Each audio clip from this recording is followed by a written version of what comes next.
मैं हूं प्रीति रावत और आप देख रहे हैं द न्यूज़ 15। इस वक्त मैं हूं आम आदमी पार्टी के ऑफिस के बाहर और यहां पर जो प्रदर्शन कर रहे हैं लोग, उनकी मांग ये है कि जहांगीरपुरी हिंसा को लेकर जो तोड़फोड़ हुई है वो एक तरह से गलत है, वो अवैध है। इसी वजह से लोग प्रदर्शन यहाँ पर कर रहे हैं। आप मेरे पीछे देख भी सकते हैं।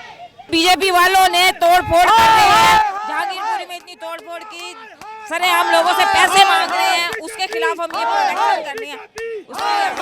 आप यहाँ पर गिरफ्तारी किसकी हुई है? अब ये पुलिस को आगे करता है, पुलिस को आगे करता है। हमारी ये मांग है कि जब किसी कोई जगह तोड़ी जाती है तो एक नोटिस दिया जाता है सरकार की तरफ से, लेकिन सरकार की तरफ से कोई नोटिस नहीं आता।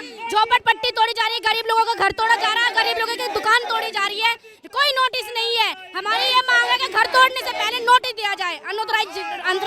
अभी गिरफ्तारी किसकी हुई है? गिरफ्तारी अभी किसी की नहीं हुई है, पुलिस खड़ी है यहाँ पर। अभी पुलिस खड़ी है, गिरफ्तारी नहीं हुई है किसी की। कैमरे के आगे हाथ हाय हाय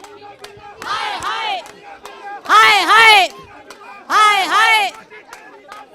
नहीं चलेगी, नहीं चलेगी, नहीं चलेगी, नहीं चलेगी। आप ये बताइए, 15 साल से एमसीडी में कौन था? बीजेपी थी ना, तब बुलडोजर क्यों नहीं चले? क्योंकि वो उन्हीं के बसाए हुए थे। वो भ्रष्टाचार करते हैं, पैसा उगाही करते हैं। अब इनको डर हो रहा था एमसीडी में आम आदमी पार्टी आ रही है तो इलेक्शन खत्म करवा दिए।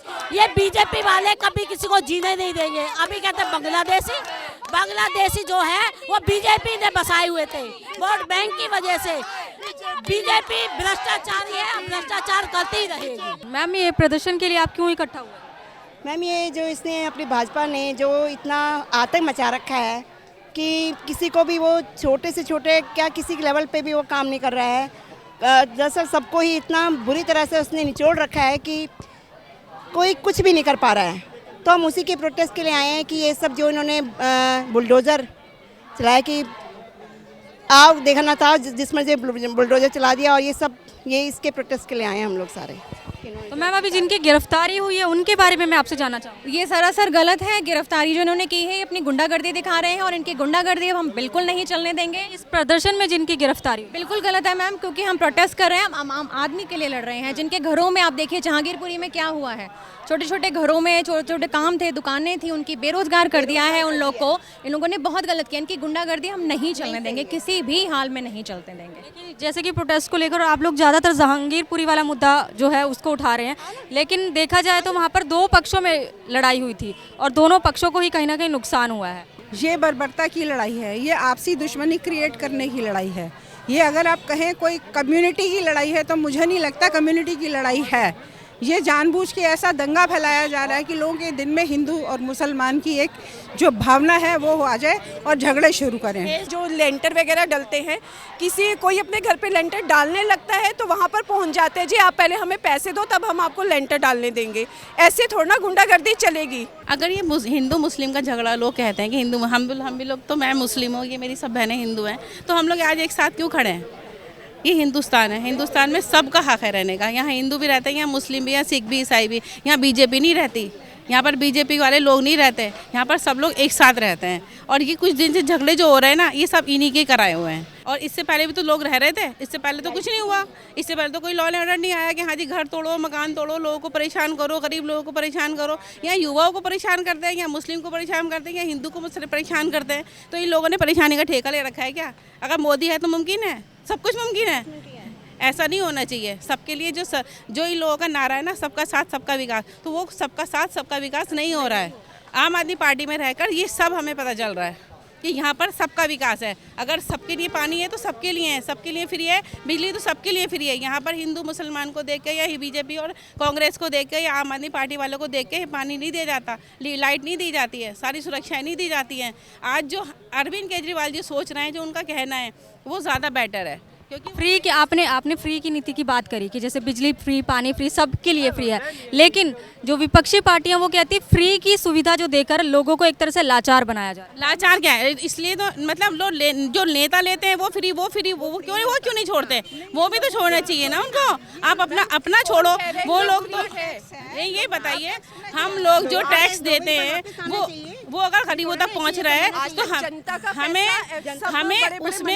हमें उसमें कोई दखल अंदाजी नहीं करनी चाहिए, और हमें जो मिल रहा है वो बहुत अच्छा सब कुछ मिल रहा है। ये जो आप फ्री की अभी आपने क्वेश्चन उठाया था, हमेशा आप धार्मिक किसी भी गुरुद्वारे में, मंदिर में, कहीं भी चल जाओ तो वहाँ पे फ्री में लोग लंगर दे रहे होते हैं। ऐसी राजनीति का मतलब ऐसा राज जिसमें ऐसी नीतियाँ बनाई जाए जो एक आम महिला, बुजुर्ग और बच्चों के लिए जो उनको सहूलत दे सके। आज पहली सरकार ऐसी है जिन्होंने किसी को पहली बार उनका पैसा उनको वापस करने की कोशिश। जैसे कि अभी आपने बताया कि जो मंदिर है वहाँ पर भी लंगर सेवा फ्री दी जाती है, वो एक सेवा भाव होता है। तो अगर आप बता रहे हैं कि बिजली पानी की जो फ्री सुविधा, उसी को देख के अगर आबकारी नीति जो ठेके खुलवाए हैं तो वो भी तो कहीं ना कहीं ठेके की बात जहाँ तक आप करें, तो ठेके उन्होंने पहली बार नहीं खुलवाए हैं। ठेके पहले से खुले हुए थे, जैसे उनमें से 6 थे, उन्होंने 6 उनको कम किया है, बल्कि जो काउंटिंग थी कुछ जो थी उसमें 6 को कम करके बाकी पूरे के पूरे उसको थोड़ा वितरित कर दिया है। जो वो आप था आपने क्या कहा, हर वार्ड में 2 ठेके खोले जाएंगे, ये देखिए हर वार्ड में जितने पहले ठेके थे ना। हाँ, जवाब मैं देती हूँ। पहले कुछ वार्ड में ठेके थे, कुछ में नहीं थे। अब उन्होंने क्या बैलेंस की नीति करी है कि हर वार्ड में की, ताकि ये जो चोरी की नीति है, जो शराब की ठेकेदारी चल रही है, वो खत्म हो और हर वार्ड में ठेके खुले जाएं। ठेके भी सड़क, पहले आपने देखा होगा सड़क के बाहर लाइन लगी थी, अब आप देखेंगे कि सड़क के अंदर 500 मीटर के अंदर की लाइन होती है। आप बाहर रोड पे लाइन नहीं देखेंगे, जो शराब खरीदने वाले हैं रोड पे नहीं खड़े होते हैं, उसके शॉप के अंदर खड़े होते हैं। ये तो आपने कहा कि बैलेंस करने के लिए कहा, लेकिन जो उम्र कम कर दी गई है उसके लिए क्या कहेंगे? उम्र कम करने की तो हरियाणा में भी है, ये तो आसपास आपके जितने NCR हैं वहाँ भी उम्र पहले से ही कम है। तो अगर आप केजरीवाल जी कर रहे हैं तो उसमें कौन सी ऐसी नई बात है? जहांगीरपुरी में तोड़ा जा रहा है वो, और ऊपर से साथ में रिश्वत भी ले रहे हैं लोग। रिश्वत कैसे? जैसे लोग गरीब लोग हैं उनका तोड़ा जा रहा है और साथ में उनसे पैसे मांग रहे कि हम नहीं तोड़ेंगे तुम्हारे। ये आपको कैसे पता चला? हम उधर ही साइड रहते ना, जहांगीरपुरी में, अशोक विहार। वहाँ पर आपको किसी ने बताया इस चीज़ का? कुछ आपके पास जैसे एक तरह से सबूत है, कुछ प्रूफ है? सबूत है, पूरे हर जगह पे एसोसिएशन बनी हुई है। वो सिसोदिया जी के पास गई कि इन्होंने जो वहाँ का फ़ायदा लेके उन्होंने उनको लेटर डाला कि भाई हमें या तो इनको पैसे की उगवाई दो या ये तोड़ दिया जाएगा, क्योंकि इलीगल के लिए लोग पैसा लेते हैं ना, इलीगल के लिए। तो उन्होंने कहा या तो तोड़ दिया जाएगा तो या फिर आप इसमें, वो अंदर खाते की बात होती है। और ऐसे में जब ये बात हुई तो ये लेटर उनके पास गया। आपने शायद देखा होगा मीडिया पे, वो लेटर सब जगह चल रहा है। उसके बाद सिसोदिया ने सारे जितने भी विधायक थे 70 के 70 उनको बोला पब्लिक में जाइए, पदयात्रा कीजिए, उनको पब्लिक को बोलिए कि हम आपके साथ हैं। कोई भी MCD वाला आपसे गलत पैसा मांगता है या आपका घर तोड़ता है तो आप हमारे पास आइए, हम आपके आवाज़ में खड़े हुए हैं। सर, ये जो प्रदर्शन हो रहा है जहांगीरपुरी जो हिंसा है उसको लेकर हो रहा है, तो आखिर क्या मांग? मैम, जो जहांगीरपुरी में जो गरीब आदमी, गरीब तबका है, आज आम आदमी पार्टी गरीबों के साथ खड़ी हुई है, गरीबों की पार्टी है ये। और बीजेपी ने समझ लिया है कि इनका जो वोट बैंक है वो गरीब आदमी है और इन्हीं को उखाड़ने में लगी हुई है। ये गरीबों की मदद नहीं करते, ये गरीबों को उखाड़ना चाह रहे हैं। और इसीलिए इन्होंने MCD के इलेक्शन को भी टाला और ये MCD के इलेक्शन का ही असर है इनके ऊपर। ये कहते हैं कि इनके वोट बैंक को ख़त्म कर दो। और हम कह रहे हैं जो लोग वहाँ पर 20-30 साल 40 साल से बसे हुए हैं, आज वो बांग्लादेशी कैसे हो जाएंगे? जो आदमी 40 साल से वहाँ रह रहा था, अचानक वो बांग्लादेशी हो गए। फिर गृह मंत्री क्या कर रहा है हमारे देश का? हमारी इंटेलिजेंसी क्या कर रही है कि दूसरे देश के नागरिक यहाँ बिगैर आइडेंटिटी के रह रहे हैं?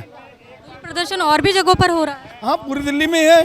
और आज ये मुख्य प्रदर्शन यहाँ था, कल ये क्या कहते हैं पूरी दिल्ली में था। और अगर जहांगीरपुरी बात करूँ जहाँ पर इससे ये हिंसा का मामला बढ़ा है, तो वहाँ पर भी प्रदर्शन हो रहा है। नहीं, वहाँ प्रदर्शन वहाँ की जनता कर रही है। वहाँ की जनता तो तिरंगा यात्रा निकाल रही है।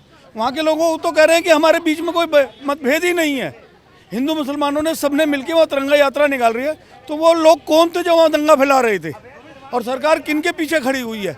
सरकार को सब मालूम है। तो सर, ये जो दंगा फैलाने वाले थे, तो आपको क्या लगता है ये बाहरी तत्व? ये बाहरी तत्व है, सरकार के अपने हैं, सरकार का संरक्षण है उनको।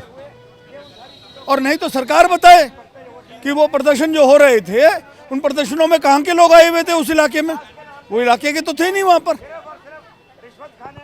तो जैसा कि आपने देखा यहाँ पर जो जहांगीरपुरी हिंसा को लेकर जो मामला भड़का था, जो हिंसा भड़की थी, उसको लेकर प्रदर्शन किया जा रहा है और कहा जा रहा है कि जो हिंसा भड़काई गई थी वो कहीं ना कहीं बाहरी तत्व थे और वहाँ के लोगों के बीच में कोई भी ऐसा मतभेद नहीं है जो हिंदू और मुस्लिम का जिसे रंग दिया जा रहा है।